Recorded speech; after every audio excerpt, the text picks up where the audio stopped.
ওং নমো ভগবতে বাসুদেবায়।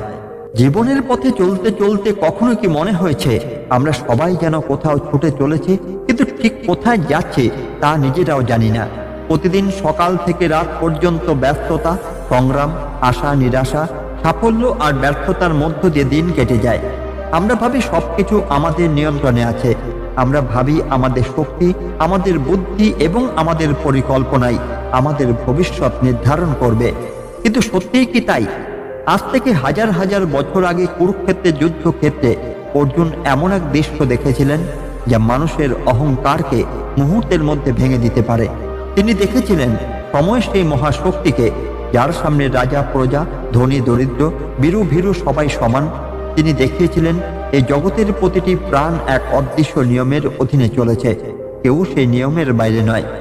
বিশ্বরূপ দর্শন যোগের এই অংশ আমাদের শুধু যুদ্ধক্ষেত্রের একটি ঘটনাই শোনায় না, বরং আমাদের নিজের জীবনের আয়না দেখায়।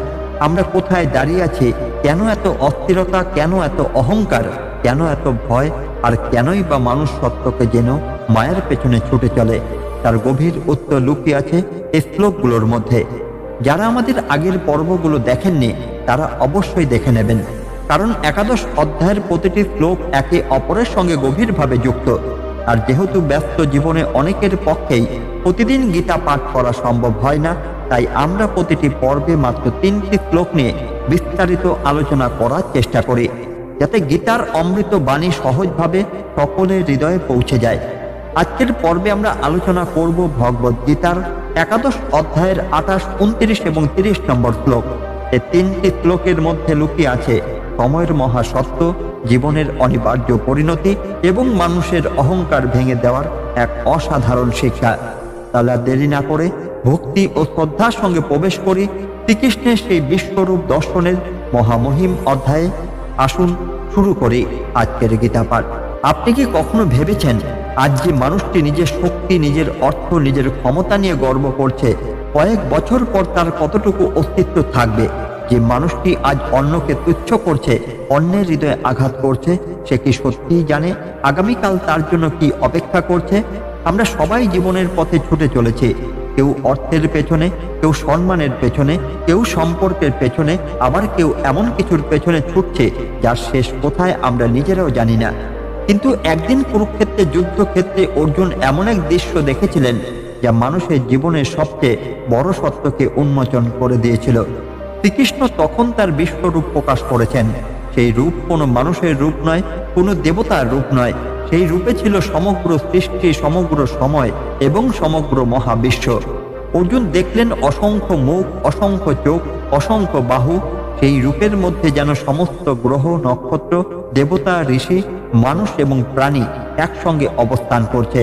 প্রথমে তিনি বিস্মিত হলেন, তারপর ধীরে ধীরে সেই বিস্ময় ভয়ে পরিণত হতে শুরু করলো, কারণ তিনি এমন কিছু দেখতে পেলেন যা আগে কখনো দেখেননি। তিনি দেখতে পেলেন কুরুক্ষেত্রে সমস্ত বীর যোদ্ধা দ্রুত গতিতে সেই বিশ্বরূপে জ্বলন্ত মুখগুলো দেখে এগিয়ে যাচ্ছে। ভীষ্ম, দ্রোণ, কর্ণ, জয়দ্রথ এবং অসংখ্য মহাবীর যেন কোনো অদৃশ্য শক্তির টানে ধ্বংসের দিকে ছুটে চলেছে। তখন অর্জুনের হৃদয়ে একটি উপলব্ধি জন্ম নিল। মানুষ ভাবে সে নিজের ভাগ্যের নিয়ন্ত্রক, মানুষ ভাবে সে যা চাইবে তাই হবে, কিন্তু বাস্তবতা অনেক গভীর। আমরা যখন সমুদ্রের দিকে ছুটে চলা একটি নদীকে দেখি, তখন কি কখনো নদীকে থামতে দেখি? পাহাড় থেকে জন্ম নেওয়ার পর নদী নিরন্তর ছুটে চলে, বাঁক নেয়, বাধা পায়, পাথরে আঘাত করে, কিন্তু শেষ পর্যন্ত সমুদ্রে গিয়ে মিশে যায়। একাদশ অধ্যায়ের 28 শ্লোকে অর্জুন সেই দৃশ্যের কথাই বর্ণনা করেন। তিনি দেখেন যেমন অসংখ্য নদী সমুদ্রে গিয়ে মিশে যায়, তেমনি সমস্ত যোদ্ধা শ্রীকৃষ্ণের অগ্নিময় মুখে প্রবেশ করছে। এই শ্লোকটি কেবল যুদ্ধক্ষেত্রের কথাই বলে না, এটি আমাদের জীবনকেও ব্যাখ্যা করে। আমরা সবাই যেন এক একটি নদী, শৈশব থেকে শুরু করে যৌবন, তারপর বার্ধক্যের দিকে আমরা অবিরাম প্রবাহিত হচ্ছি। কেউ এই যাত্রা থামাতে পারে না। পৃথিবীর কোনো সম্পদ, কোনো ক্ষমতা, কোনো বিজ্ঞান সময় স্রোতকে থামাতে পারেনি। আজকের যুগে মানুষ মনে করে প্রযুক্তি সবকিছু, মানুষ মনে করে তার হাতে থাকা যন্ত্রই তার পৃথিবী। ঘুম ভাঙার পর থেকে ঘুমাতে যাওয়া পর্যন্ত অসংখ্য মানুষ পর্দার মধ্যে ডুবে থাকে। তারা ভুলে যায় সময় নিঃশব্দে বয়ে যাচ্ছে। একটি দিন চলে যাচ্ছে, একটি মাস চলে যাচ্ছে, একটি বছরও চলে যাচ্ছে, আর সেই সঙ্গে কমে যাচ্ছে জীবনের অবশিষ্ট সময়। কিন্তু মানুষ বুঝতেই পারে না। ঠিক যেমন নদী প্রবাহিত হতে হতে সমুদ্রের কাছে পৌঁছে যায়, তেমনি আমরাও প্রতিদিন জীবনের শেষ গন্তব্য দিকে এগিয়ে যাচ্ছি। এই সত্যটি শুনতে কঠিন, কিন্তু এটাই বাস্তবতা। যখন একজন মানুষ এই সত্যকে উপলব্ধি করে, তখন তার অহংকার ভেঙে যেতে শুরু করে। সে বুঝতে পারে এতদিন যেগুলোকে নিজের বলে মনে করেছিল, সেগুলোর কোনোটাই আসলে তার নয়। তার শরীরও নয়, তার সম্পদও নয়, তার পদমর্যাদাও নয়। সবকিছু একদিন পিছনে রেখে চলে যেতে হবে। এই উপলব্ধি মানুষকে ঈশ্বরের দিকে নিয়ে যায়। কারণ যখন মানুষ বুঝতে পারে পৃথিবীর সবকিছু ক্ষণস্থায়ী, তখন সে চিরস্থায়ী আশ্রয়ের সন্ধান শুরু করে। অর্জুন তখন আরো ভয়ঙ্কর একটি দৃশ্য দেখতে পেলেন। তিনি দেখলেন অসংখ্য পতঙ্গ আগুনের দিকে ছুটে যাচ্ছে। আগুন তাদের পুড়িয়ে ফেলবে জেনেও তারা আগুনের দিকে ধাবিত হচ্ছে। একাদশ অধ্যায়ের 29 শ্লোকে এই উপমা দেওয়া হয়েছে। পতঙ্গ জানে না সে মৃত্যুর দিকে যাচ্ছে। সে আগুনকে আলো মনে করে, সে আগুনকে আকর্ষণ মনে করে, কিন্তু সেই আকর্ষণই তার ধ্বংসের কারণ হয়ে দাঁড়ায়। আজকের পৃথিবীতেও কি আমরা একই দৃশ্য দেখি না? মানুষ এমন অনেক কিছুর প্রতি আকৃষ্ট হয় যা বাইরে থেকে সুন্দর মনে হয়, কিন্তু ভিতরে ধ্বংস লুকিয়ে থাকে। লোভ, অহংকার, অসৎ উপার্জন, অন্যায় সম্পর্ক, অতিরিক্ত ভোগ বিলাস, এগুলো প্রথমে আনন্দ দেয় বলে মনে হয়, কিন্তু ধীরে ধীরে মানুষের শান্তি কেড়ে নেয়, মানুষের চরিত্র নষ্ট করে, মানুষের পরিবার ভেঙে দেয়, মানুষের মনকে অস্থির করে তোলে। একজন ব্যক্তি যখন ভুল পথে হাঁটা শুরু করে, তখন সে বুঝতে পারে না সে কোথায় যাচ্ছে। সে ভাবে সে আনন্দের দিকে যাচ্ছে, কিন্তু বাস্তবে সে ধ্বংসের দিকে এগিয়ে চলেছে। যেমন পতঙ্গ আগুনকে আলো মনে করে তার দিকে ছুটে যায়, তেমনি অজ্ঞান মানুষ অনেক সময় নিজের ধ্বংসকে নিজের সাফল্য বলে মনে করে। শ্রীকৃষ্ণ এই শ্লোকের মাধ্যমে আমাদের সতর্ক করছেন, জীবনে যা চকচক করে তা সব সময় সোনা নয়, যা আকর্ষণীয় তা সব সময় কল্যাণকর নয়, যা আনন্দ দেয় তা সব সময় শান্তি দেয় না। এই পার্থক্য বোঝার নামই জ্ঞান, আর সেই জ্ঞানই গীতার প্রকৃত শিক্ষা। যখন মানুষের অন্তরে জ্ঞানের আলো জ্বলে ওঠে, তখন সে বাইরে চাকচিক্যের আড়ালে লুকিয়ে থাকা সত্যকে দেখতে শেখে। কিন্তু কলিযুগের সবচেয়ে বড় দুর্ভাগ্য হলো, মানুষ যত বেশি তথ্যের কাছে পৌঁছাচ্ছে, ততই যেন প্রকৃত জ্ঞান থেকে দূরে সরে যাচ্ছে। একসময় মানুষ আকাশের দিকে তাকিয়ে ঈশ্বরকে স্মরণ করত, নদীর তীরে বসে নিজের জীবন নিয়ে ভাবত, পরিবারের সঙ্গে সময় কাটাতো। আজ অনেক মানুষ শত শত মানুষের সঙ্গে যুক্ত থেকেও ভীষণ একা। তার চারপাশে শব্দ আছে, কিন্তু শান্তি নেই। তার হাতে অসংখ্য সুযোগ আছে, কিন্তু তৃপ্তি নেই। অর্জুন যখন বিশ্বরূপ দর্শন করেছিলেন, তখন তিনি শুধু যুদ্ধক্ষেত্রের ভবিষ্যৎ দেখেননি, তিনি যেন সময়ের এক মহাসত্য উপলব্ধি করেছিলেন। তিনি দেখেছিলেন এই জগতের প্রতিটি ঘটনা এক বৃহত্তর নিয়মের অধীন, কেউ সেই নিয়মের বাইরে নয়। একাদশ অধ্যায় 63 শ্লোকে অর্জুন দেখলেন শ্রীকৃষ্ণের অগ্নিময় মুখগুলো চারদিক থেকে সমস্ত মানুষকে গ্রাস করেছে। সেই জ্যোতির তেজে সমগ্র বিশ্ব যেন জ্বলজ্বল করছে। এই দৃশ্যের অর্থ কি? এখানে শ্রীকৃষ্ণ আমাদের সময় শক্তির কথা বোঝাচ্ছেন। সময় এমন এক শক্তি, যার সামনে পৃথিবীর সবচেয়ে বড় সম্রাটও অসহায়। যে শিশুটি আজ জন্ম নিয়েছে, সময় তাকে বড় করবে। যে যুবক আজ নিজের শক্তি নিয়ে গর্ব করছে, সময় তার চুলে পাকা রং এনে দেবে। যে বৃদ্ধ আজ জীবনের শেষ প্রান্তে দাঁড়িয়ে আছে, সময় একদিন তাকে এই পৃথিবী থেকে বিদায় দেবে। সময় কখনো থামে না, সময় কারোর জন্য অপেক্ষা করে না। মহাভারতের অসংখ্য বীর ছিলেন, যাদের নাম শুনে মানুষ কেঁপে উঠত। ভীষ্মের মতো যোদ্ধা, দ্রোণের মতো আচার্য, কর্ণের মতো দানবীর, তাদের শক্তি ছিল অসাধারণ। কিন্তু সময়ের কাছে তারাও পরাজিত হয়েছিলেন, কারণ সময়ও যিনি অধিপতি, তিনি স্বয়ং শ্রীকৃষ্ণ। এই কারণে বিশ্বরূপ দর্শনের সময় অর্জুন বুঝতে পেরেছিলেন, যুদ্ধের প্রকৃত নিয়ন্ত্রক তিনি নন, এমনকি কৌরব বা পাণ্ডবরাও নন। সবকিছুর পরমেশ্বরের মহাপরিকল্পনার অংশ। আমাদের জীবনও এই শিক্ষা অত্যন্ত গুরুত্বপূর্ণ। আমরা প্রায় ভাবি সবকিছু আমাদের ইচ্ছা মতো চলবে। যখন তা না হয়, তখন আমরা ভেঙে পড়ি। পরীক্ষায় ব্যর্থ হলে ভেঙে পড়ি, কর্মক্ষেত্রে বাধা এলে হতাশ হয়ে যাই, সম্পর্ক ভেঙে গেলে জীবনকে অর্থহীন মনে হয়। কিন্তু আমরা ভুলে যাই, জীবনের প্রতিটি ঘটনা কোনো না কোনো শিক্ষা নিয়ে আসে। মহাভারতের দিকে তাকালে দেখা যায়, পাণ্ডবদের জীবন কখনো সহজ ছিল না। তারা রাজ্য হারিয়েছেন, অপমান সহ্য করেছেন, বনে বনে ঘুরেছেন, প্রিয়জনদের কষ্ট দেখেছেন। তবুও তারা ধর্মের পথ ছাড়েনি, কারণ তাদের বিশ্বাস ছিল অন্ধকার চিরকাল থাকে না। ঈশ্বরের পরিকল্পনা মানুষের পরিকল্পনার চেয়ে অনেক বড়। আর যদি আপনার জীবনে দুঃখ থাকে, তাহলে মনে রাখবেন, এই দুঃখই হয়তো আপনাকে এমন একটি শিক্ষা দিচ্ছে, যা সুখের দিনে কখনো পাওয়া যেত না। অনেক সময় ঈশ্বর আমাদের কাছ থেকে কিছু কেড়ে নেন, কারণ তিনি আরো মূল্যবান কিছু দিতে চান। অনেক সময় একটি বন্ধ দরজার আড়ালে লুকিয়ে থাকে নতুন একটি পথ, কিন্তু আমরা অধৈর্য হয়ে পড়ি। আমরা সঙ্গে সঙ্গে ফল চাই, আমরা অপেক্ষা করতে চাই না। গীতা শিক্ষা ঠিক এখানেই আমাদের পথ দেখায়। শ্রীকৃষ্ণ বারবার বলছেন, মানুষের অধিকার কর্মে, ফলে নয়।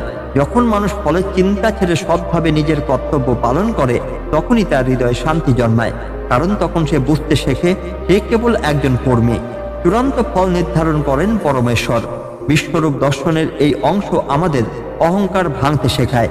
আমরা প্রায় ভাবি আমাদের ছাড়া কিছুই চলবে না, আমাদের উপস্থিতি সবচেয়ে গুরুত্বপূর্ণ। কিন্তু ইতিহাস অন্য কথা বলে। অসংখ্য রাজা এসেছেন, চলে গেছেন, অসংখ্য ধনী মানুষ এসেছেন, চলে গেছেন, অসংখ্য বিখ্যাত ব্যক্তি এসেছেন, চলে গেছেন। পৃথিবী থেমে থাকেনি। সূর্য প্রতিদিনের মতোই উঠছে, নদী প্রবাহিত হয়েছে, বাতাস বয়ে গেছে। এ থেকে বোঝা যায় আমরা কেউই এই জগতের কেন্দ্র নই। জগতের কেন্দ্র একমাত্র পরমেশ্বর। যখন এই উপলব্ধি হৃদয়ে জন্মায়, তখনই মানুষের ভেতর বিনয় আসে। সে অন্যকে সম্মান করতে শেখে, সে ক্ষমা করতে শেখে, সে কৃতজ্ঞ হতে শেখে। সে বুঝতে পারে জীবন প্রতিযোগিতার জন্য নয়, উপলব্ধির জন্য। উপলব্ধির এই পথ সহজ নয়, কারণ মানুষের সবচেয়ে বড় শত্রু বাইরে নয়, ভেতরে লুকিয়ে থাকে। সেই শত্রুর নাম অহংকার, লোভ, ক্রোধ এবং মোহ। কুরুক্ষেত্রের যুদ্ধক্ষেত্র আসলে শুধু একটি যুদ্ধের ময়দানই ছিল না, এটি ছিল মানুষের অন্তরের যুদ্ধের প্রতীক। যেমন অর্জুন বাহ্যিক শত্রুদের সামনে দাঁড়িয়েছিলেন, তেমনি প্রতিটি মানুষ প্রতিদিন নিজের অন্তরের শত্রুদের মুখোমুখি হয়। কেউ ক্রোধের সঙ্গে যুদ্ধ করছে, কেউ হতাশার সঙ্গে যুদ্ধ করছে, কেউ ভয়ের সঙ্গে যুদ্ধ করছে, কেউ আবার নিজের অতীতের কষ্ট নিয়ে যুদ্ধ করছে। বাইরের মানুষ হয়তো সেই যুদ্ধ দেখতে পায় না, কিন্তু অন্তরের সেই যুদ্ধই মানুষের জীবনকে সবচেয়ে বেশি প্রভাবিত করে। এই কারণেই গীতা শুধু একটি ধর্মগ্রন্থ নয়, এটি মানুষের মনের মানচিত্র। যখন অর্জুন বিশ্বরূপে সমস্ত যোদ্ধাদের ধ্বংসের দিকে ছুটে যেতে দেখলেন, তখনই তিনি বুঝতে শুরু করলেন যে মানুষের আসল শক্তি অস্ত্র নয়, আত্মজ্ঞানেই। কারণ অস্ত্র শত্রুকে পরাজিত করতে পারে, কিন্তু আত্মজ্ঞান নিজের অন্ধকারকে পরাজিত করে। আজকের পৃথিবীতে মানুষ আগের চেয়ে অনেক বেশি সুবিধা পেয়েছে, কিন্তু একই সঙ্গে মানুষের উদ্বেগও বেড়েছে। রাতে ঘুম আসে না, মনের মধ্যে অকারণ ভয় কাজ করে, অন্যের সাফল্য দেখে নিজের জীবনকে ব্যর্থ মনে হয়। একটি ছোট সমালোচনা মানুষকে ভেঙে দেয়, একটি ছোট ব্যর্থতা মানুষকে হতাশার গভীরে ঠেলে দেয়। এর কারণ মানুষ নিজের মূল্যকে বাইরের জিনিসের সঙ্গে বেঁধে ফেলেন। সেভাবে অর্থ থাকলে সে মূল্যবান, সেভাবে পরিচিতি থাকলে সে সফল, সেভাবে সবাই তাকে প্রশংসা করতে তবেই সে ভালো। কিন্তু এই ভাবনা মানুষকে দুর্বল করে দেয়। গীতা আমাদের শেখায় মানুষের প্রকৃত মূল্য তার অন্তরের মধ্যে। যে ব্যক্তি নিজের বিবেককে রক্ষা করতে পারে, সেই প্রকৃত সফল। যে ব্যক্তি কঠিন সময় সত্যের পথ ছাড়ে না, সেই প্রকৃত শক্তিশালী। যে ব্যক্তি অন্যের সুখে আনন্দ পায়, অন্যের দুঃখে সহানুভূতি অনুভব করে, সেই প্রকৃত ধনী।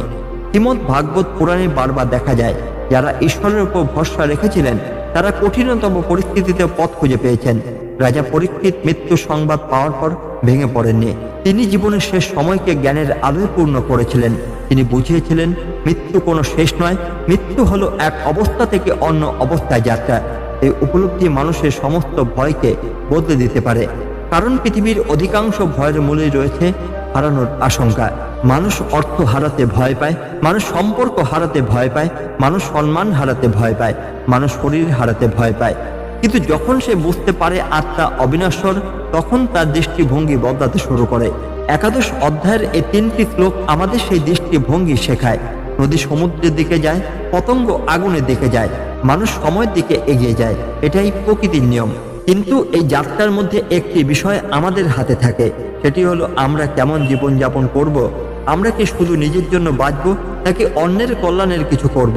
আমরা কি শুধু অভিযোগ করব, নাকি প্রতিকূলতার মধ্যে শিক্ষার সন্ধান করব?